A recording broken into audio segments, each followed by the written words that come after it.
بسم اللہ الرحمن الرحیم۔ السلام علیکم ناظرین، میں ہوں محمد محسن چتھڑ اور آپ لوگ دیکھ رہے ہیں میرا یوٹیوب اور فیس بک چینل۔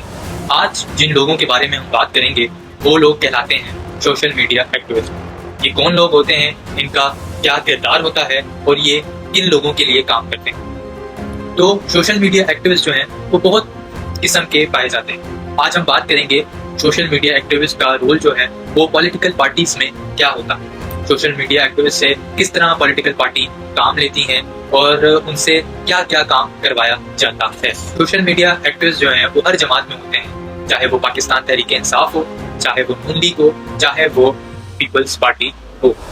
ہر پولیٹیکل پارٹی کا ایک اپنا ڈفرینٹ پولیٹیکل میڈیا سیل ہوتا ہے جس میں سوشل میڈیا ایک اہم کردار رکھتا ہے۔ سوشل میڈیا پر بہت سے لوگ ہوتے ہیں جو کہ سوشل میڈیا ایکٹیوسٹ کہلاتے ہیں کسی بھی پولیٹیکل پارٹی۔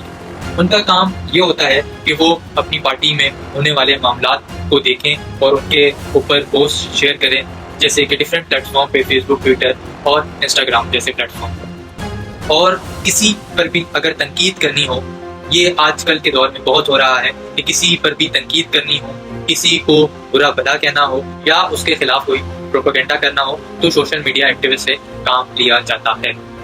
آج کے دور میں آپ دیکھ سکتے ہیں کہ ایک بہت ہی نامور پارٹی، ایک مشہور پولیٹیکل پارٹی جو بہت پاپولر ہے ان دنوں میں، وہ ہمارے اداروں کے خلاف کس طرح انتشار پھیلانے کی کوشش کر رہے ہیں۔ اسی سے ریلیٹڈ ایک اہم سینئر سوشل میڈیا ایکٹیوسٹ سے، ایک ہمارے جو کسی تعارف کے محتاج نہیں ہے، سینئر جرنلسٹ ہیں پاکستان کے جن کا نام حامد میر ہے، ان سے ایک سینئر سوشل میڈیا ایکٹیوسٹ کی ملاقات ہوئی اور انہوں نے کچھ اہم انکشافات کیے، وہ آپ لوگوں کے ساتھ شیئر کرتے ہیں۔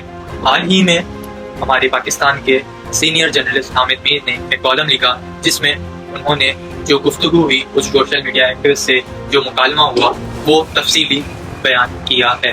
وہ کالم آپ لوگوں کے سامنے رکھتے ہیں۔ اس کالم کو انہوں نے نام دیا ہے یہ سب گڑھوں میں گریں گے۔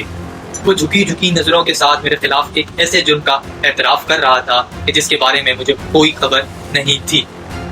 جب اس نے تیسری مرتبہ کہا کہ مجھے معاف کر دیں تو میں نے اکتائے ہوئے لہجے میں کہا، بھائی صاحب میں تو آپ کو جانتا بھی نہیں، آپ مجھ سے بار بار معافی نہ مانگے۔ یہ سن کر اس کی آنکھوں میں آنسو آ گئے اور مجھے اپنے رویے پر شرمندگی ہونے لگی۔ اب میں معافیاں مانگنے لگا۔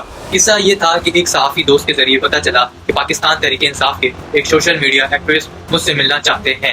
میں کافی دن تک ٹالتا رہا، میرا خیال تھا کہ یہ بھی 9 مئی کے ہونے والے معاملات میں ملوث ہوگا اور گرفتاری سے بچتا پھر رہا ہوگا۔ صحافی دوست نے کہا کہ یہ کوئی عام کارکن نہیں ہے بلکہ تحریک انصاف کے اہم ترین لوگوں میں شمار ہوتا ہے، لیکن اب اس کی سوچ تبدیل ہو گئی ہے اور پاکستان سے جا رہا ہے، لیکن جانے سے پہلے آپ سے ملنا چاہتا ہے۔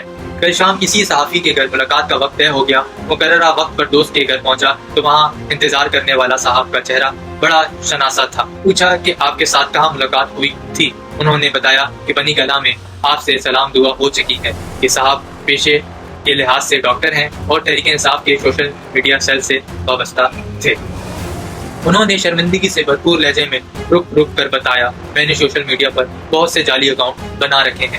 کوئی اکاؤنٹ خاتون کے نام پر تھا، کسی اکاؤنٹ پر پرانی آیات لگا رکھی تھی اور کسی اکاؤنٹ پر پاکستان کا پرچم لگا رکھا تھا، لیکن ان سب اکاؤنٹس سے جھوٹا پروپیگنڈا کیا جاتا تھا۔ ہمیں بتایا گیا کہ سوشل میڈیا پر جھوٹ بولنا پاکستان کی خدمت ہے۔ پھر ایک دن ہمارے سوشل میڈیا سیل سے وابستہ تحریک انصاف کے ایک سینئر رہنما اور ہمارے ایک ساتھی کے درمیان ناجائز تعلقات کا بھانڈا پھوٹ گیا۔ جس عورت کی میں بہنوں کی طرح عزت کرتا تھا، اس کا مکروہ چہرہ سامنے آیا تو احساس ہوا کہ میں صحیح مقصد کے لیے غلط لوگوں کے ہاتھوں استعمال ہو رہا ہوں۔ تو سوچ وچار کے بعد میں اس نتیجے پر پہنچا کہ مجھے نہ صرف تحریک انصاف بلکہ پاکستان چھوڑ دینا چاہیے۔ پاکستان چھوڑنے سے پہلے وہ 3 لوگوں سے معافی مانگنا چاہتا تھا، جن میں ایک میں بھی تھا۔ میں نے پوچھا، آپ مجھ سے معافی مانگنا کیوں چاہتے ہیں؟ تو ڈاکٹر صاحب جو سوشل میڈیا ایکٹیوسٹ تھے، انہوں نے ایک لمبی سانس لی اور پھر کہا، گویا کہ 2019 میں آپ نے روزنامہ جنگ میں ایک کالم لکھا تھا جس کا عنوان یہ تھا کہ میں تمہیں نہیں رلاؤں گا۔ اس کالم میں آپ نے لکھا تھا کہ بہت جلد سیاست کا ہیرو ویلن اور ویلن ہیرو میں تبدیل ہو جائے گا، اور بہت روئیں گے جو کہتے تھے کہ میں تمہیں بہت رلاؤں گا۔ اس کالم کے بعد آپ کے خلاف ایک پوری مہم بنائی گئی۔ تحریک انصاف کے سوشل میڈیا سیل کو حکم دیا گیا کہ حامد میر کو اتنی گالیاں دو کہ خان صاحب سے معافی مانگنے پر مجبور ہو جائے۔ ڈاکٹر صاحب بتا رہے تھے کہ وہ روزانہ کسی نہ کسی یوٹیوبر سے میرے خلاف ولاگ کراتے